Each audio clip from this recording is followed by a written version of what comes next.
feel safe and equal. I thank you.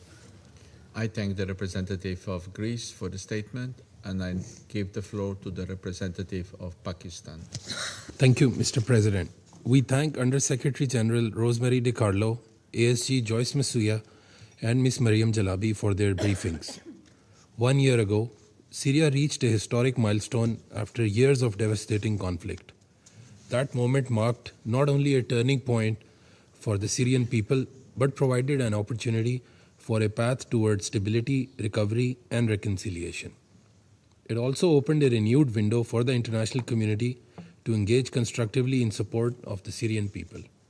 The recent Security Council's visit conveyed an important political message of solidarity and allowed Council members to witness firsthand the realities on the ground, reinforcing the importance of sustained and informed engagement. Over the past year, Syria has witnessed sustained movement, both across internal and international tracks. In this context, the transition process emerged as the foremost priority. We note with appreciation the transitional steps undertaken by the Syrian government over the past year, including the issuance of a constitutional declaration, the formation of a new cabinet, the conduct of legislative elections, and the convening of a national dialogue day. The establishment of parliament and a constitutional court would represent further important steps towards rebuilding a functioning and inclusive state architecture. Mr. President, the unity, sovereignty, and territorial integrity of Syria remain indispensable for lasting stability. All state institutions and security structures must ultimately operate under a single central framework to prevent fragmentation and ensure effective governance.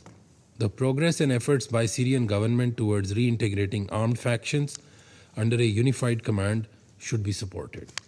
In this context, we encourage the full and timely implementation of the 10th March Agreement as well as the Amman Roadmap as constructive steps towards national cohesion and inclusive security arrangements.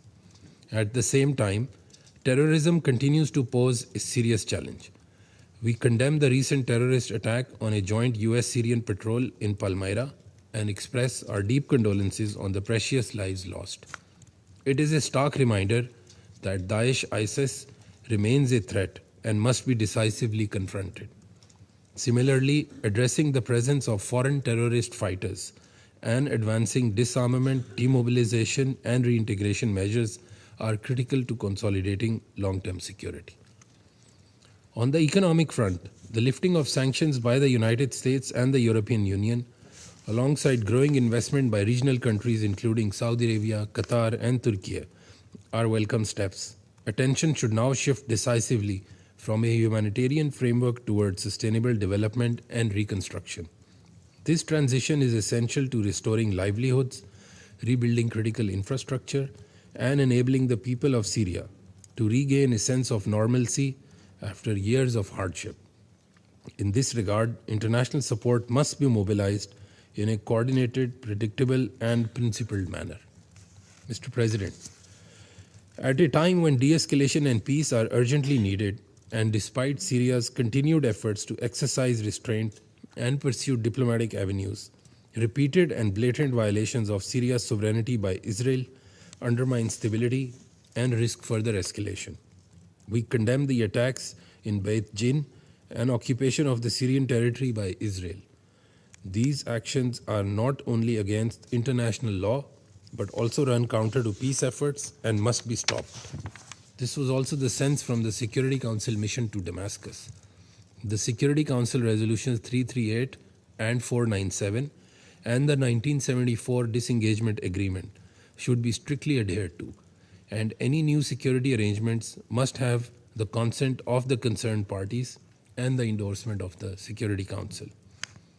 Pakistan reaffirms our full commitment to stand with Syria and its people, to support a Syrian-owned and Syrian-led political process, to uphold Syria's sovereignty and territorial integrity, and to work with the international community to ensure that the Syrian people are empowered to rebuild their country in peace, dignity, and stability.